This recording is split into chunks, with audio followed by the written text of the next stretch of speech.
মায়ের ভীষণ অসুস্থতার পরও কেন দেশে ফিরছেন না তারেক রহমান, এই তীব্র সমালোচনার জবাব যখন একটা ফেসবুক স্ট্যাটাসের মাধ্যমে তিনি দিয়েছেন তারেক রহমান, তারপর আসলে এটা নতুন করে আরও বেশ কিছু বিতর্ক তৈরি করেছে। সেগুলো নিয়ে কথা বলতে চাই এবং যেসব প্রশ্ন তৈরি হয়েছে সেই প্রশ্নগুলো সঠিক কিনা বা এই প্রেক্ষাপটে তার কি করার ছিল সেগুলো নিয়ে কথা বলবো।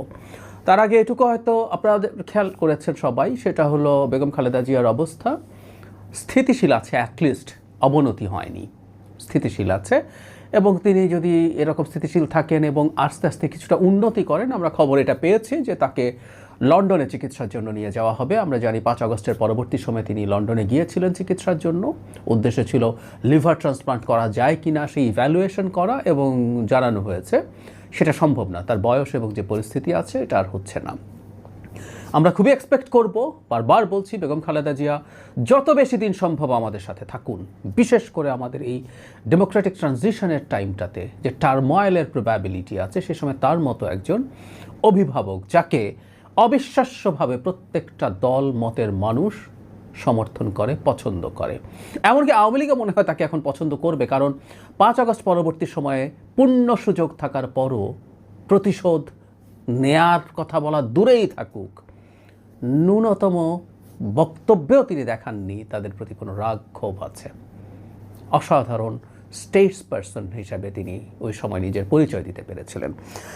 যাক, মূল আলোচনায় আসি। তারেক রহমানের দেশে ফেরা এবং তার যে জবাব, সেটাকে কেন্দ্র করে অনেক রকম প্রশ্ন নতুন করে হাজির হয়েছে। সরকার রেসপন্ড করেছে, কেউ কেউ তার এই বক্তব্যকে ধরে নতুন প্রশ্ন তৈরি করে এটা বোঝানোর চেষ্টা করছেন যেন তারেক রহমান যদি এই দেশের হাল ধরেন আমাদের সমূহ বিপদ আছে।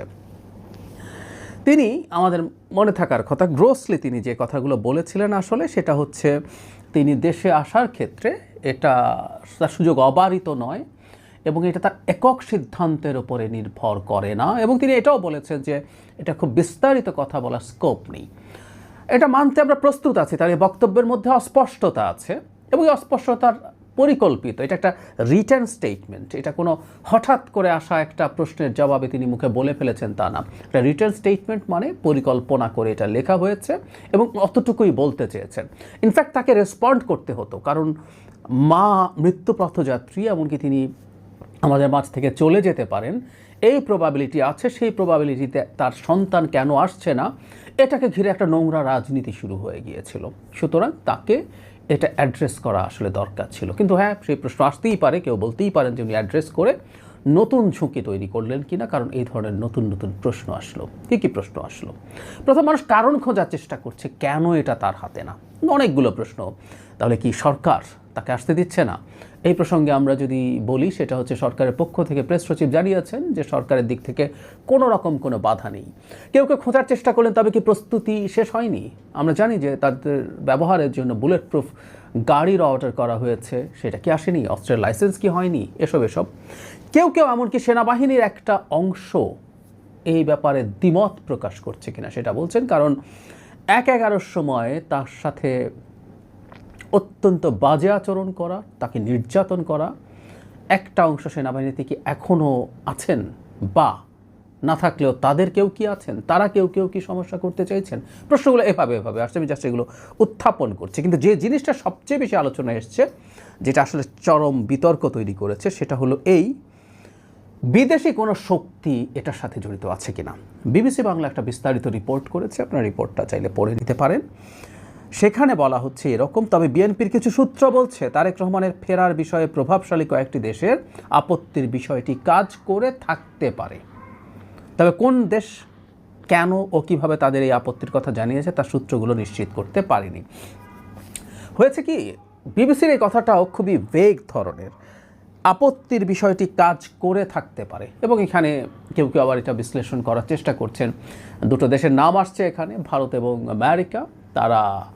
তাদের গ্রিন সিগন্যাল নাকি লাগবে তিনি দেশে আসার জন্য। আমি নিশ্চিত নই, মানে এটা আবার আমি বলি সব সময় যে একটা দেশের অভ্যন্তরীণ ব্যাপার বলে আমরা সব কিছু পাশ কাটিয়ে যাওয়ার চেষ্টা করি। বিষয়গুলো এত সরল না।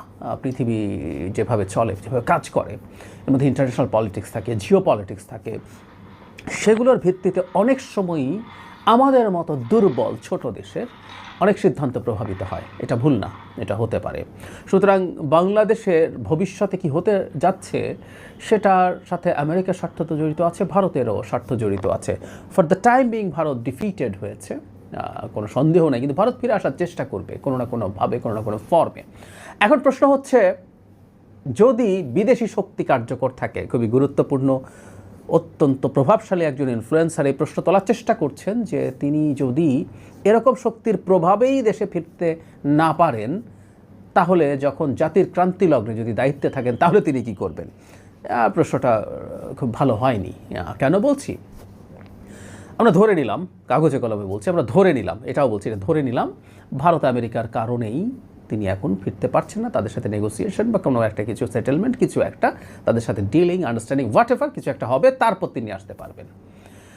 একটা মানুষ যিনি রাষ্ট্রের ক্ষমতায় নেই, যিনি জাস্ট এই মুহূর্তে একটা দলের প্রধান এবং সরকার অন্য একটা, যে সরকার অনেক ক্ষেত্রেই কোনো কোনো দেশের ভালো প্রভাব আছে সেই সরকারের, বিশেষ করে আমেরিকার প্রভাব আছে বলে তো আলাপ আছেই, তো সেই সরকারের সময়ে তিনি যখন আসতে পারছেন না, তাদের সাথে নেগোশিয়েট করতে হচ্ছে, তাদের সাথে কথা বলতে হচ্ছে, তাদের সাথে এক ধরনের ব্যাকফুটে থেকে আলাপ করতে হচ্ছে, কারণ তিনি দীর্ঘ সময় ধরে দেশের বাইরে আছেন, দীর্ঘ সময়, 16-17 বছর হয়ে গেল।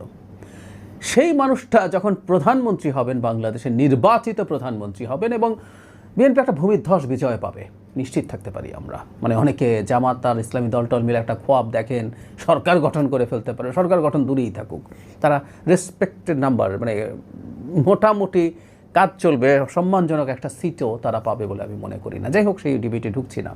তো একটা ভূমিধ্বস বিজয় দিয়ে ক্ষমতায় আসা একজন প্রধানমন্ত্রী, রাষ্ট্রনায়ক, তিনি এই দেশগুলোর চাপ মোকাবেলায় কাজ কেন করতে পারবেন না? তিনি তো শেখ হাসিনা নন, কারণ তিনি ক্ষমতায় যাওয়ার জন্য ভোট চুরি করে তাদের সাহায্য নিয়ে ক্ষমতায় থাকছেন না। তিনি ক্ষমতায় যদি যান, এই দেশের জনগণের স্বতঃস্ফূর্ত ভোটে নির্বাচিত হয়ে যাবেন। সুতরাং তিনি ক্রান্তিলগ্নে ভারত আমেরিকার কথা শুনে দেশের স্বার্থের বিপরীতে কাজ করতে হবে, এটা ভুল। তবে আমি সবসময় যেটা বলি, গণতান্ত্রিক সরকার হলেও বড় দেশগুলো তাদের প্রভাব বিস্তারের চেষ্টা করে। সুতরাং ওরকম কিছু যদি হয়েও থাকে, সেটা ভবিষ্যতে কোনো সমস্যা তৈরি করবে না। আর এটা একটা ফ্যাক্টর কিনা, আমি যদি সেই আলোচনায় যাই, আমার কাছে মনে হয় না। আমি ব্যক্তিগতভাবে মনে করি কোনো বিদেশি রাষ্ট্রের প্রভাব, মানে ভারতের কোনো প্রভাব এখানে থাকতে পারে বলে আমার মনেই হয় না। আর যদি ভারত তারেক রহমানের আশা পেছাতে চায়, এটাও তার একটা পজিটিভ ব্র্যান্ডিং। ভারত যাকে ঠেকাতে চায় তিনি সহি লোক, তিনি এই রাষ্ট্রের স্বার্থে কাজ করবেন, জনগণের স্বার্থে কাজ করবেন, এটা শিওর। তিনি ভারতের স্বার্থের বিপরীতে দাঁড়াবেন, এটা শিওর। সুতরাং তারেক রহমানকে যদি ভারত বাধা দিয়ে থাকে, আমি জানি না কীভাবে দেবেন, সেটা আমি পজিটিভ বলেই দেখতে চাই। এমনকি আমেরিকাও যদি তার সাথে কোনো না কোনো ইস্যুতে কোনো আন্ডারস্ট্যান্ডিং বা ডিলিংয়ের চিন্তা করে, সেটা যদি রাষ্ট্রের কথা মনে করে তিনি দূরে থেকে আমেরিকাকে নাখোশ করে থাকেন ফর দ্য টাইম বিং, সেটাও পজিটিভ। তিনি দেশপ্রেমিক, এভাবেই প্রমাণিত হয় ব্যাপারটা। যাই হোক, আমি মনে করি না এই দেশগুলো এখানে একটা ফ্যাক্টর হিসাবে কাজ করেছে। আর তিনি যেহেতু বলেননি, আমিও আসলে খুব বেশি স্পেকুলেট করতে চাই না। এবং উনি বলছেন যে এর মধ্যে আসলে সম্পূর্ণ তার হাতে নেই, এর মধ্যে আরও অন্যান্য ইস্যুস আছে, কম বেশি নানান কিছু থেকে থাকতে পারে। হলেও সেটা আমি আশা করি তিনি ওভারকাম করতে পারবেন, এটা হলো সবচেয়ে বড় ব্যাপার। আর এই ধরনের প্রেক্ষাপটে তিনি দীর্ঘদিন দেশে নাই, নানান রকম সেন্টার অফ পাওয়ার্স আছে দেশের ভেতরে, দেশের বাইরে, তাদের সাথে যদি কোনো না কোনো ফর্মে